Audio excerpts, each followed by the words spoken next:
4, a gente vai ver então as questões sobre segunda lei de Newton de preparação para o CIMAV. Vamos lá?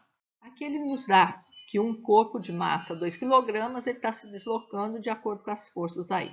Então a gente vê aqui do lado esquerdo, eu tenho a força F1, F3 e F5. Se eu olhar aqui embaixo, eu vou ver F1 igual a 2 mais F3, 1 e F5, 1. Então eu acho que para esse lado, do lado esquerdo, eu tenho 4 newtons. Agora, para o outro lado, para o lado direito, F2 mais F4, F2, 1 e F4, 3. Então, eu tenho também 4 newtons. Então, a força para um lado é igual à força para o outro. Quer dizer que a força resultante é zero. Se a força resultante é zero, não tem aceleração, a velocidade é constante. Aqui ele te dá a relação entre aceleração e força resultante, que atua algumas afirmações para você julgar. Bom, lembrando que força resultante é massa vezes aceleração. Então, se a força aumenta, a aceleração aumenta. Sem aceleração não tem força. Então, a aceleração do corpo independe da força que atua sobre ele? Nunca. Sem a força não tem aceleração. Para que um corpo esteja acelerado, é necessário que haja força resultante sobre o corpo. Verdade. Quando a força resultante que atua sobre um corpo varia, sua aceleração também varia, verdade. Um corpo pode ter força resultante zero e sua aceleração, bom, não tem jeito, gente. Se ele tem força resultante, ele tem aceleração 1 e 2 e 3 corretas. Nessa questão, ele apresenta as forças que atuam sobre o avião, né? E ele fala como que vai ser a força resultante, qual vai ser essa resultante para ele aterrissar. Gente, se ele vai aterrissar, ele vai continuar indo para frente, mas também para baixo. Aí a letra B. Esse aqui ele fala que o Jorge quer empurrar o guarda-roupa de 80 kg e ele aplica uma força de 20 newtons. E aí o guarda-roupa não sai do repouso, então quer dizer que tem uma força de atrito, 20 newtons atuando. E Jorge então chamou seu irmão, só que aí parece coisa de português, cada um empurra para um lado, com 20 newtons, claro que não vai se mover. Aí então eles resolvem, na situação 3, empurrar os dois para o mesmo lado, e então eu vou ter uma força total de 40 newtons, e parece que o exercício esquece completamente da força de atrito, então vamos fazer de conta que não existe mais a força de atrito. E então a aceleração do conjunto aí vai ser 0,5 metros por segundo, letra C. Aqui ele nos dá um carro de massa 800. Então, 800 encontra-se em movimento com aceleração de 2 metros por segundo ao quadrado. Então, 800 kg de massa, está em movimento, então a setinha azul aí, e aceleração 2 metros por segundo ao quadrado. E sobre ele atua uma força de resistência do ar de 1.500 Newton. Então, vamos colocar força de resistência, vou chamar de R, é 1.500 Newton. Qual a força que o motor do carro imprime sobre ele? Então, a força do motor eu vou chamar de M, né? Qual a força que imprime sobre ele? Tem outras forças que atuam sobre o carro, a força peso e a reação normal de apoio, mas elas se cancelam. Força resultante é massa vezes aceleração. Então, claro que a força do motor, se ele está em movimento, a força do motor é maior que a força de resistência do ar.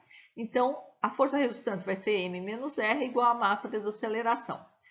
Substituindo os valores aí, eu vou ter que a força M vai ser 3.100 newtons. Essa questão apresenta dois corpos, um corpo A de massa 1.000 kg e um corpo B de massa 1.500 kg, se deslocando numa pista plana e horizontal com velocidade constante. Então, eles estão em movimento uniforme. Em certo momento, uma força que varia a intensidade a cada instante passa a atuar sobre eles, então deixa de ser movimento uniforme, de modo que os módulos das forças resultantes sobre cada um deles sejam iguais. Então, se as forças são iguais e as massas, essa força varia em intensidade. Então, essa aceleração está variando a intensidade. Se a aceleração varia, então a letra C e a D já não me serve, tá? Porque eu tenho aqui gráficos de aceleração em função da força. Então, se a força aumenta, a aceleração aumenta também.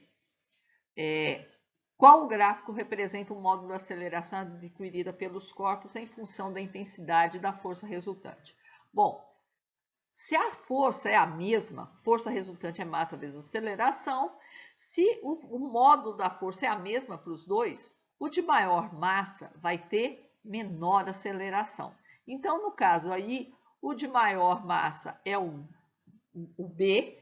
O B ele vai estar uma variação menor do que a do A, que é o que a gente tem no gráfico. Aqui ele fala que o livro está apoiado sobre uma mesa. Caso não houvesse a força normal, a superfície da mesa, o peso ia acelerar esse livro. Mas a gente sabe que eu tenho o peso e a normal equilibrando o peso. Peso e normal, eles são no mesmo corpo, os dois estão no livro. A mesa imprime no livro a reação normal de apoio. Então, atua em corpos distintos? Não, eles se atuassem em corpos distintos, então eles seriam um par ação e reação, que é o que está na letra B, e se eles possuíssem módulos diferentes, o livro teria movimento, e o livro não está em movimento. Então, elas se anulam, letra D.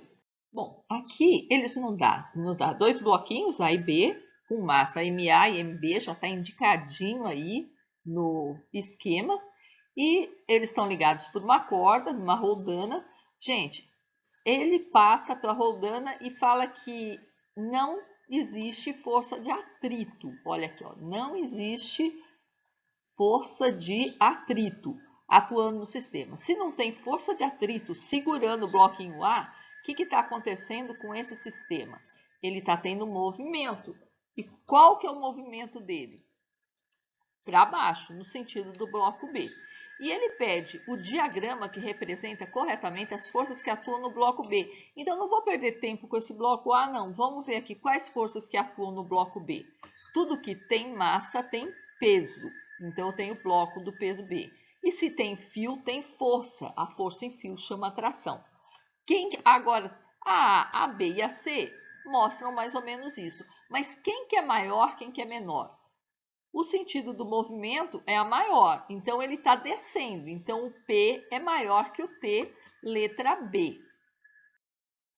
Bom, aqui eles nos falam que o maior e o menor valor de duas forças, F1 e F2. Então, gente, se ele está dando aí o maior nessa ordem, porque o maior é F1 e o menor é F2, que atua simultaneamente em um corpo cuja massa é igual a 2. Então, a massa do corpo é 2.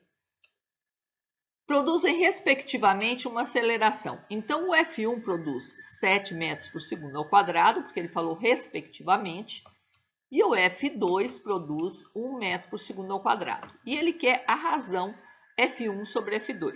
Bom, todas as duas são forças resultantes, elas estão produzindo aceleração, e eu sei que força resultante é igual a massa vezes aceleração. Então, a força 1 vai ser massa vezes 7. Repara que eu nem vou usar esse 2 aí, não. A força 2 é massa vezes 1. Eu quero o quê? Força 1 dividido por força 2. Então, eu quero isso aqui, M7 dividido por M1. Cancelando massa com massa, eu tenho que a resposta é a letra D. Então, ele fala aqui, ó, 2 carrinhos de massa M minúsculo e M maiúsculo, sendo M minúsculo menor que M maiúsculo, são puxados um de cada vez, através de um barbante por uma força F de mesmo modo, sobre uma superfície cujo atrito é desprezível. Então, gente, essa força F aí é força resultante, tanto para o carrinho de massa M quanto para o carrinho de massa M maiúsculo. Então, nesse caso, o que eu vou ter? Se a massa é menor, como as forças são iguais, a aceleração tem que ser maior. E no caso aqui, se a massa é maior, a aceleração tem que ser menor. Isso dá a letra C. Então, aqui, considere o corpo acelerado e a força resultante que atua sobre ele. Então, eu tenho uma força resultante. Para que o valor da força resultante tenha o dobro do seu valor, então ele quer aumentar a força resultante 2 vezes. Ele quer multiplicar a força resultante por 2. É uma igualdade. Quando eu tenho uma igualdade, o que eu faço de um lado da igualdade, eu tenho que fazer do outro. Se eu multipliquei a força por 2, Eu não posso multiplicar a massa é característica do corpo, não tem como. Então, eu tenho que multiplicar a aceleração por 2 também. Letra B. Então, aqui, nesse último exercício, a gente tem uma pessoa que ela vai fazer, ele fala que ela está fazendo com que esse bloco suba através dessa roldana. Então, tudo que a gente vê no texto, nós vamos indicar o sentido da direção. Esse bloco está subindo, sujeito a uma aceleração A. Então, ele tem aceleração, ele tem força resultante. Considere que F representa a força com que a pessoa puxa a corda. Então, vamos representar a força F aqui, que a pessoa está puxando a corda. FA representa a força de atrito entre o bloco e a superfície da rampa. Então, vamos representar o FA, a força de atrito aqui. M, a massa do bloco. Então, vamos colocar M da massa do bloco lá. G é a aceleração da gravidade local. A gravidade é sempre aceleração vertical para baixo. E θ, a inclinação da rampa, isto é, o ângulo formado com a superfície. Então, já está lá no meu desenho, no desenho que ele deu. De acordo com a segunda lei de Newton, a aceleração do bloco é dada pela expressão. Então, a pergunta dele é a aceleração do bloco. E então, o que a gente vai fazer? Primeiro passo para resolver. Nós vamos levantar todos os dados fornecidos. Isso nós já fizemos e colocamos no desenho. Segundo, fazer o esquema das forças que atuam no corpo estudado. Então, vamos lá, vamos colocar todas as forças que agem aí. Mesmo fio, mesma força. Então, essa força F que o homem está fazendo aqui é a mesma força F que o que está puxando o bloquinho aqui. Está apoiado. Tudo que está apoiado tem reação normal de apoio. Então, vamos colocar reação normal de apoio. O bloco tem massa. Tudo que tem massa tem peso. O peso é sempre vertical e para baixo. Só que não me interessa, são só essas as forças. Só que esse peso dessa forma, ele não me interessa. Porque, como eu já falei, o que interessa para a gente são as forças na direção do deslocamento ou perpendicular ao deslocamento, que não é o caso do peso. Então, eu vou decompor ele em componente vertical PY e componente horizontal PX. Doroti, por que você fez umas forças azul, outras vermelhas? Porque eu fiz de azul as que eu não vou precisar delas. As que, por exemplo, o P, eu não preciso do P, ele não me serve assim, eu vou ter que decompor. E o PY, porque ele está na vertical, para separar o vertical do horizontal, tá? Então, vamos lá. PX está aí. Então, e agora, o que eu faço? Agora eu vou aplicar a segunda lei de Newton, ou o princípio fundamental da dinâmica. Qual que é isso? Que é essa? Força resultante é massa vezes aceleração. Então, na vertical, a gente já tem que é normal, equilíbrio PY. Eu não tenho movimento nesse sentido. Então, por quê? Porque essas duas forças, elas estão com a mesma intensidade. O movimento seria na vertical aqui, de acordo com o plano. Então, desculpa, na horizontal. Na horizontal, como que é isso? Primeiro, a maior força é a força F, porque ele está subindo. Então, a força F é maior e a força de atrito e o P de X, a componente X do peso, são menores. A força resultante, ela vai ser o quê? Vai ser a força F menos a força de atrito menos a componente horizontal do peso. Então, força resultante não é massa vezes aceleração? Agora, e essa componente horizontal do peso? O PX sempre vai ser P vezes seno. Não vou demonstrar agora que não dá tempo, gente. É muito pouco tempo de vídeo que a gente tem, muita questão que querendo resolver. Então, mas sempre vai ser P vezes seno. Só que peso é massa vezes gravidade. Então, agora aqui é só eu isolar a aceleração. Então, a aceleração vai ser o quê? Força F menos a força de atrito menos mg vezes seno de θ dividido por massa. Isso está na letra B.